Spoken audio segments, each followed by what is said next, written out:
अस्सलाम वालेकुम। 9th class biology के लेक्चर नंबर 20 और चैप्टर नंबर 8 में मैं आप सारे बच्चों को वेलकम करता हूँ फ्यूचर विजन के प्लेटफॉर्म से। अच्छा बच्चों, जो आज का लेक्चर है उसकी मेजर हेडिंग जो है वो हमने लेक्चर नंबर 19 में डिस्कस की थी, डाइजेशन इन ह्यूमन। तो डेफिनेटली इंसान की बॉडी में जो डाइजेशन के लिए सिस्टम मौजूद है, this is called digestive system. Digestive system जो है ये हमारी बॉडी के अंदर फूड को डाइजेस्ट करने में मदद देता है। और इंसान का जो डाइजेस्टिव सिस्टम है it is in the form of a tube.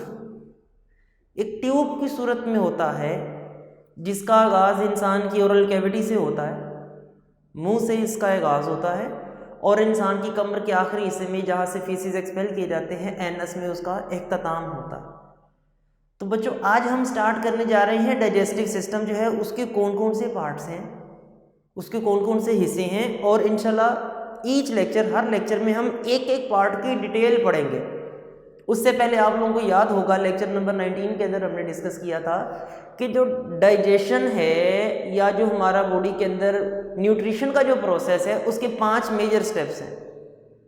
इंसान की बॉडी के अंदर फूड का एंटर होना, इनटेक ऑफ द फूड, बाद में उसको ब्रेक करना, break down of the food, उसको जिस्म का हिस्सा बनाना, अब्जॉर्ब करना और फाइनली एक्सपेल कर देना अनडाइजेस्टेड फूड को। ये सारा काम बच्चों 5 बड़े मराहल में होता है। वो मैं पांचों की पांचों स्टेप्स एक मरतबा सामने लिखने लगा हूँ। I repeat, process of nutrition क्या है?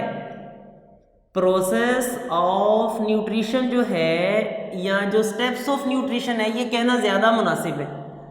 स्टेप्स ऑफ न्यूट्रिशन कहना बच्चों ज़्यादा मुनासिब वर्ड है। न्यूट्रिशन के 5 बड़े स्टेप्स हैं, 5 बड़े मराहल में न्यूट्रिशन का प्रोसेस होता है। सबसे पहले होता है intake of the food, this is called ingestion. Single words में बच्चों में बयान कर रहा हूँ। First one is called ingestion, food को जिस्म में लाना, इनटेक खुराक का जिस्म में लाना। बाद में दांतों की मदद से, स्टमक की मदद से उसको तोड़ा जाता है। Break down of the food, पहला इंजेशन, दूसरा है break down of the food, this is called digestion. Break down, तोड़ फोड़, खुराक को छोटे छोटे पीसेस में चेंज करना। हर चीज़ की बच्चों हिकमत होती है। क्यों तोड़े सर हम? अल्लाह ने दांत क्यों दिए हमें? खाना चबाने के लिए। तो उसकी क्या हिकमत है बच्चों वो भी डिस्कस करेंगे। Break down of the food होती है। उसके बाद क्या होता है? अब्जॉर्प्शन, फूड को जिस्म का पार्ट बना लिया जाता है, this is called absorption into blood. Blood में फूड एंटर हो जाती है, फूड का खुराक का खून के अंदर अब्जॉर्ब हो जाना। उसके बाद वो फूड जो है हमारे जिस्म का पार्ट बन जाती है, दिस इज कॉल्ड एसिमिलेशन। ये बच्चों मैंने पुरानी बातें सारी बोली हैं, ये सारी पुरानी बातें। अभी हम आज का टॉपिक पढ़ते हैं, ओरल कैविटी में डाइजेशन कैसे होती है वो डिस्कस करते हैं। ये 5 स्टेप्स आपने बच्चों माइंड के अंदर रखने हैं। एसिमिलेशन का मतलब है उस फूड को यूटिलाइज करना, यूटिलाइजेशन ऑफ द फूड, उस खुराक को जिस्म का पार्ट बना देना। और last process, this is called egestion, defecation, excretion. इसके बहुत से नाम हैं, मैं एक वर्ड लिख रहा हूं बच्चों, egestion, expulsion of the food, excrete कर देना, फूड को जिस्म से खारिज कर देना। ये 5 बड़े प्रोसेस होते हैं न्यूट्रिशन में। आज हम बच्चों सबसे पहले वाला टॉपिक पढ़ने जा रहे हैं। उसको भी पढ़ने से पहले हमने ये देखा है कि इंसान का जो डाइजेस्टिव सिस्टम है it is in the form of a tube. इंसान का जो डाइजेस्टिव सिस्टम है वो ट्यूब की सूरत में होता है। उस ट्यूब को कहते हैं एलिमेंट्री कैनाल। इंसान का डाइजेस्टिव सिस्टम बच्चों किस सूरत में है? ट्यूब की सूरत में है। उस ट्यूब को एलिमेंट्री कैनाल बोलते हैं। उस ट्यूब का जो आगाज है ओरल कैविटी से शुरू होता है। इंसान का जो डाइजेस्टिव सिस्टम है ट्यूब की सूरत में है। ट्यूब का आगाज ओरल कैविटी से होता है और ट्यूब का जो इख्तिताम है एनस में होता है। ये वो लास्ट पार्ट है डाइजेस्टिव सिस्टम का जहाँ से फीसिस को बॉडी से एक्सपेल किया जाता है। आगाज़ ओरल कैविटी से इख्तिताम है इसमें। दरमियान में बहुत से ऑर्गन्स आते हैं जैसा कि एसोफेगस, ये क्या होती है डिस्कस करेंगे। स्टमक, मैदा, सारे बच्चे इससे वाकिफ़ हैं। स्मॉल इंटेस्टाइन, ये मैं सारे ऑर्गन्स के नाम लिख रहा हूँ। Small intestine, large intestine, small intestine, large intestine, और इसके अलावा दो मैंने स्टार्स बनाए। एक है लिवर जिसे हम इंसान का जिगर बोलते हैं, दूसरा है पेंक्रियाज। ये बच्चों वो वाली चीज़ें हैं जो इंसान के डाइजेस्टिव सिस्टम में मदद देती हैं। जो इंसान का जो डाइजेस्टिव सिस्टम है वो इन चीज़ों से मिलकर बनता है। ये मैंने सारी बातें इसलिए लिखी हैं बच्चों कि आप लोगों को कन्फ्यूजन ना हो कि ये क्या है। These are the parts of alimentary canal. इंसान की जो एलिमेंट्री कैनाल है ये उसके हिस्से हैं। आई रिपीट, इंसान का डाइजेस्टिव सिस्टम किस फॉर्म में? ट्यूब की सूरत में। आगाज़ कहाँ से होता है? ऑरल कैविटी से। ऑरल कैविटी से इसका स्टार्ट होता है। एंड कहाँ होता है? लार्ज इंटेस्टाइन में। लार्ज इंटेस्टाइन में ये डाइजेशन का प्रोसेस ख़त्म हो जाता है। हम बच्चों पहला टॉपिक डिस्कस करने जा रहे हैं, डाइजेशन इन ऑरल कैविटी। इंसान की ऑरल कैविटी में डाइजेशन कैसे होती है। ऑरल कैविटी है क्या? कैविटी का मतलब होता है खाली जगह। दांत में कैविटी हो जाती है ना, क्या मतलब? खाली जगह, खोड़ बन गई ना, सुराख हो गया दांत में, उसको बोलते हैं सर इसके टूथ में कैविटी है, दांत में कैविटी। ऑरल कैविटी क्या होगी फिर? एक नेजल कैविटी होती है, नाक के अंदर जो खाली जगह है सारी, नाक के अंदर जो खाली जगह है जहाँ हेयर्स हैं, हमारे बाल हैं, this is called nasal cavity. Oral cavity का मतलब है बच्चों मुंह के अंदर खाली जगह। मुंह के अंदर जितनी भी खाली जगह है ना आपको नजर आ रही है, this is called oral cavity, space inside the mouth. इसके अंदर दांत भी हैं, इस ओरल कैविटी के अंदर जुबान भी है, और हमारे रुखसार हैं, गाल, रुखसार जो हैं ये भी मौजूद हैं। ये सब क्या करते हैं? ओरल कैविटी में कौन कौन से काम होते हैं वो हम डिस्कस करते हैं। सबसे पहली बात, what is oral cavity? It is the space inside the mouth. Mouth के अंदर, मुंह के अंदर जो खाली जगह है, this is called oral cavity. और ओरल कैविटी के अंदर क्या क्या होता है बच्चों? टंग, जुबान होती है, और क्या होता है? टीथ, दांत होते हैं, और क्या है? हमारे रुखसार हैं जिन्हें हम चीक्स कहते हैं, रुखसार हैं। ठीक है, ये तीन मेजर चीजें हैं जो हमारे ओरल कैविटी के अंदर मौजूद हैं। ओरल कैविटी का काम क्या है? ओरल कैविटी, अल्लाह ने मुंह क्यों बनाया है? ओरल कैविटी क्यों बनाई बच्चों? पहला काम जो होता है ओरल कैविटी में, that is selection of the food. Food की सिलेक्शन होती है, खुराक का इंतखाब किया जाता है। जो खाना आपके पसंद का होगा, आपके टेस्ट का होगा, आप सिर्फ वो खाते हैं।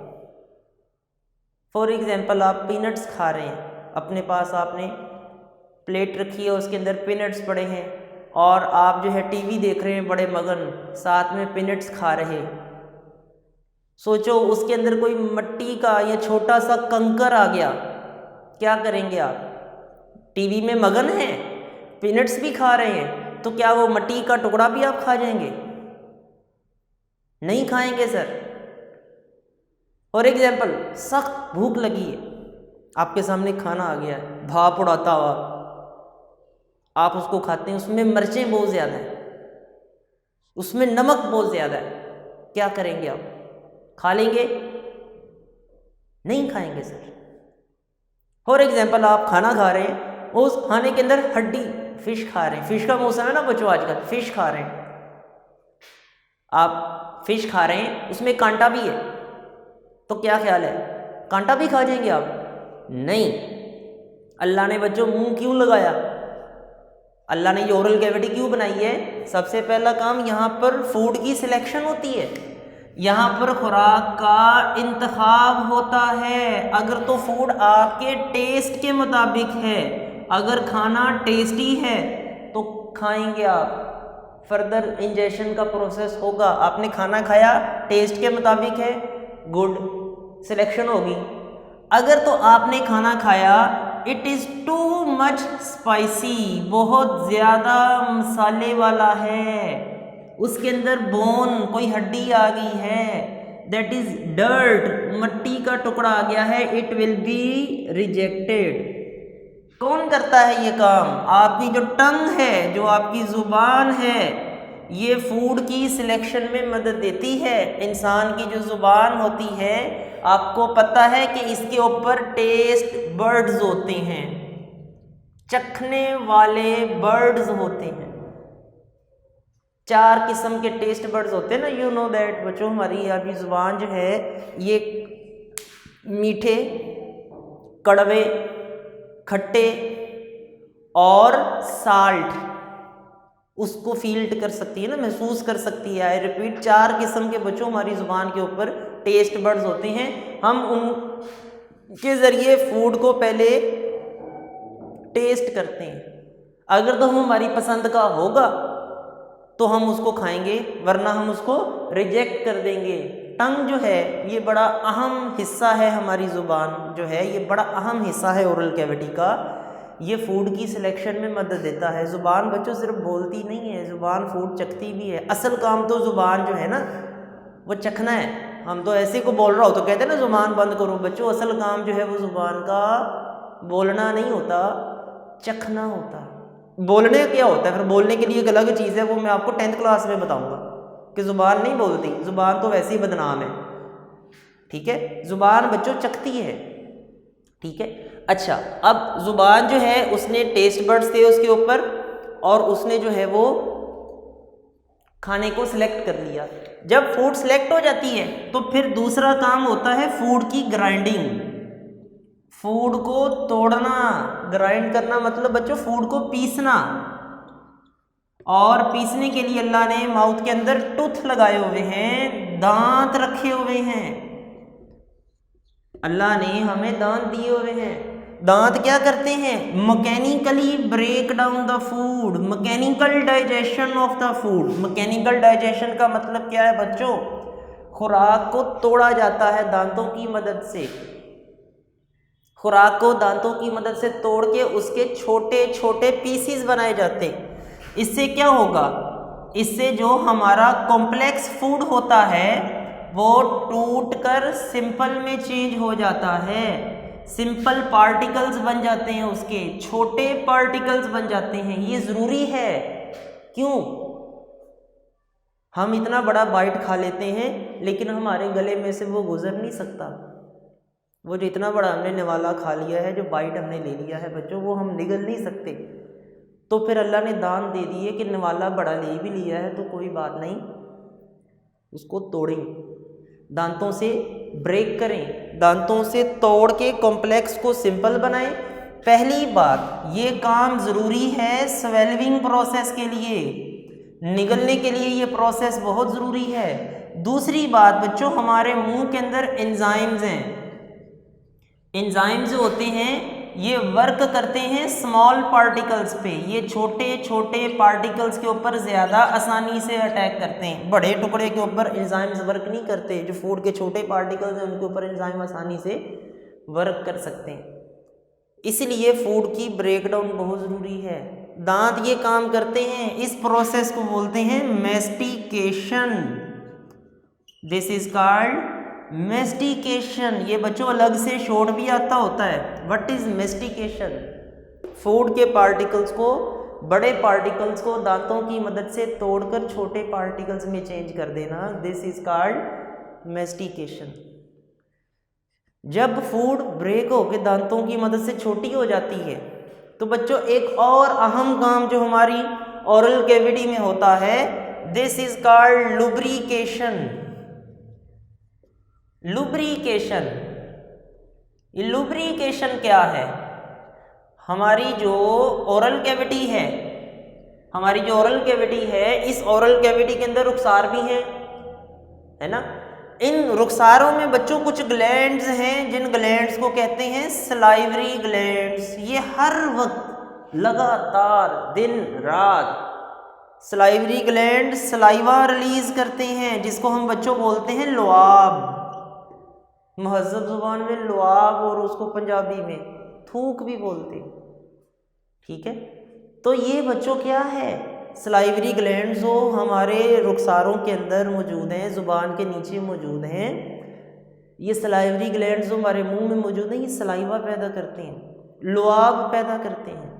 और जो सलाइवा होता है, लुआब जो होता है, इसके अंदर पानी होता है, इसके अंदर साल्ट्स होते हैं और इसके अंदर कुछ एंजाइम होते हैं। पानी और साल्ट्स ये फूड को सॉफ्ट करते हैं, गीला करते हैं, तर कर देते हैं, नमदार कर देते हैं, चिकना कर देते हैं। और एंजाइम जो होते हैं, ये जो हमने खाना खाया है उसमें जो स्टार्च होता है, जो कार्बोहाइड्रेट्स हम खाते हैं, कार्बोहाइड्रेट्स का दूसरा नाम बच्चों स्टार्च है। कार्बोहाइड्रेट्स का दूसरा नाम स्टार्च भी है। स्टार्च को तोड़कर उसकी शुगर बना देते हैं। स्टार्च मतलब मैंने फिर से बोला है कार्बोहाइड्रेट्स। ये कार्बोहाइड्रेट्स की ब्रेक डाउन करके उसका शुगर बना देते हैं। इससे क्या होता है, इससे बच्चों ये होता है हमारी जो फूड है एक तो सॉफ्ट नरम हो जाती है और उसके अंदर जो एंजाइम्स होते हैं सलाइवा में वो स्टार्च को तोड़कर उसका शुगर बना देते हैं, फूड डाइजेस्ट भी हो जाती। दांतों से तोड़ना मैकेनिकल डाइजेशन, एंजाइम से तोड़ना केमिकल डाइजेशन। मैं यहाँ पर बच्ची थोड़ा सा रेज कर रहा हूँ बोर्ड। दांतों से फूड को तोड़ना, दांतों से खुराक की तोड़ फोड़ करना, this is called mechanical digestion. जो दांत तोड़ फोड़ करेंगे, tooth, this is called mechanical digestion. और सलाइवे से जो होगी, और जो सलाइवा है उसमें जो एंजाइम्स हैं उन्होंने जो डाइजेशन की है, this is called chemical digestion. ठीक है ना बच्चों, डाइजेशन की दो टाइप्स हैं हमारे मुंह में, दांतों से तोड़ना केमिकल डाइजेशन, सलाइवे से ब्रेक डाउन करना केमिकल डाइजेशन। अब फूड जो है, अब अगर आप फूड को देखें तो जो निवाला हमने खाया था क्या अभी भी उसी शक्ल में है? आपने एक बाइट लिया है, आपने एक बाइट लिया है, अब जो हमने बाइट लिया है क्या अभी इन सारे प्रोसेस में से गुजरने के बाद वो बाइट क्या उसी शक्ल में है? नहीं बच्चों, जो आपने इनटेक की है फूड की, जो आपने निवाला खाया था, इट वाज हार्ड, ठोस हो सकता है। उसकी अगर आप देखें तो उसमें मॉइस्चर कम होगा। जो बाइट आपने लिया है इट वाज सॉलिड, वो सॉलिड था। जब ओरल कैविटी में से वो गुजर आया, जब वो बाइट ओरल कैविटी में से गुजरा है, उसकी सिलेक्शन हो गई, सिलेक्शन के बाद दांतों से तोड़ा, उसकी ब्रेकडाउन हो गई, छोटे छोटे पीसीज में वो चेंज हो गया, उसमें सलाइवरी ग्लैंड्स ऐड हुए, उनमें सलाइवा मिक्स हुआ, सलाइवा मिक्स होने के बाद वो जो फूड है अब वो सॉलिड नहीं रही, now it is soft, semi solid. अब वो नरम ठोस हो चुकी है, मक्खन जैसी हो चुकी है, सॉफ्ट सी हो चुकी है। अब उसको निगलने में आसानी है। हम डायरेक्ट अगर बाइट लेके निगलने की कोशिश करें हाँ ज़रा तो गले में पेन होती, और वही बाइट अगर आप चबाएं दांतों से, अच्छे तरीके से चबाएं। वैसे भी सुन्नत नबी सल्लल्लाहु अलैहि वसल्लम है कि खाने को चबा कर खाना चाहिए, तो जब आप उसी बाइट को चबा लेंगे अच्छे तरीके से तो वो जो फूड है, अब जो बाइट हमने लिया वो सॉलिड था, लेकिन अब वो सॉलिड नहीं, इट वाज सेमी सॉलिड, ये सेमी सॉलिड हो चुकी होगी, उसको निगलना आसान होगा। तो ये ओरल कैविटी के फंक्शन भी हैं, और ओरल कैविटी के फंक्शंस की हिकमत भी है कि अल्लाह ताला ने ओरल कैविटी क्यों बनाई है, ताकि फूड सेलेक्ट हो, सेलेक्ट के बाद ग्राइंड हो, ग्राइंड के बाद उसमें लुब्रिकेशन हो, फूड सॉफ्ट सॉलिड बन जाए और उसको निगलने में आसानी हो। ये जो सलाइवरी ग्लैंड्स हैं ये 3 जगहों पे होते हैं। जो सलाइवरी ग्लैंड्स हैं इनकी अगर ओरल कैविटी में लोकेशंस की बात करें तो ये 3 जगहों पे होते हैं। बिलो द टंग, जुबान के नीचे, front of year, front of year, कानों के आगे, एंड बिहाइंड द जा, जबड़ों के पीछे। ये जो सलाइवरी ग्लैंड्स हैं जो सलाइवा रिलीज करते हैं हमारे मुंह के अंदर, हमारी ओरल कैविटी के अंदर, इसकी अगर हम लोकेशन की बात करें तो ये 3 मुख्तलिफ जगहों पे काम एक ही करते हैं, सलाइवा रिलीज करते हैं और वो सलाइवा हमारी बॉडी के अंदर मुख्तलिफ रोल प्ले करता है, हमने आपको बताया। अच्छा बच्चों, सवाल क्या पढ़े आज? उम्मीद है कि आपको समझ आ गया सारा टॉपिक। सवाल क्या पढ़े हमने डाइजेशन इन ओरल कैविटी में? एक तो right a detail note on oral cavity, मैं यहाँ पर हाईलाइट कर देता हूँ। पहला सवाल बच्चों बनेगा right a detail note on oral cavity, छोड़ना आपने कुछ नहीं, ओरल कैविटी सारा तैयार करना है। इंपॉर्टेंट शॉर्ट क्वेश्चन क्या है? हाउ फूड इज सिलेक्टेड, पहला सवाल, ओरल कैविटी में फूड की सिलेक्शन कैसे होती है? हाउ फूड इज सिलेक्टेड, आप ये लिख देंगे कि फूड की सिलेक्शन के लिए जो है वो टंग होती है, उसका आगे फंक्शन लिखें। दूसरा सवाल ये है व्हाट इज मेस्टिकेशन, मेस्टिकेशन क्या है? दांतों से फूड को ब्रेक करके सिंपलर में चेंज करना, दिस इज कॉल्ड मेस्टिकेशन। तीसरा है व्हाट इज लुब्रिकेशन, लुब्रिकेशन क्या है? सलाइवरी ग्लैंड सलाइवा रिलीज करते हैं, फूड को ब्रेक डाउन करके उसको सिंपलर में चेंज कर दें, this is called lubrication. Lubrication से जो फूड अब छोटा सा गोला बन चुकी है, सॉफ्ट सॉलिड बन चुकी है, दिस इज कॉल्ड बोलस। अब उसको हम वाइट नहीं बोलेंगे, अब ये बोलस है। तो आपका 4 वाला क्वेश्चन जो बन सकता है वो है डिफाइन बोलस। बोलस क्या है? जो बाइट हमने लिया, ओरल कैविटी में सिलेक्ट हुआ, ब्रेक डाउन हुआ mechanically, chemically, now it is a soft solid, this is called bolus. Bolus के साथ क्या सलूक होगा बच्चों, वो इंशाल्लाह हम नेक्स्ट लेक्चर में डिस्कस करेंगे। ये हमारा एक टॉपिक कंप्लीट हो गया है, डाइजेशन इन ओरल कैविटी। अगला काम है इसको निगलना, तो निगलने का प्रोसेस जो है हम लेक्चर नंबर 21 में बच्चों डिस्कस करेंगे, ठीक है इंशाल्लाह। तब से जो है आप इसमें कोई सवाल है तो वो ग्रुप में ज़रूर शेयर करें। नेक्स्ट लेक्चर में बच्चों आपसे मुलाकात होगी। अल्लाह हाफिज़।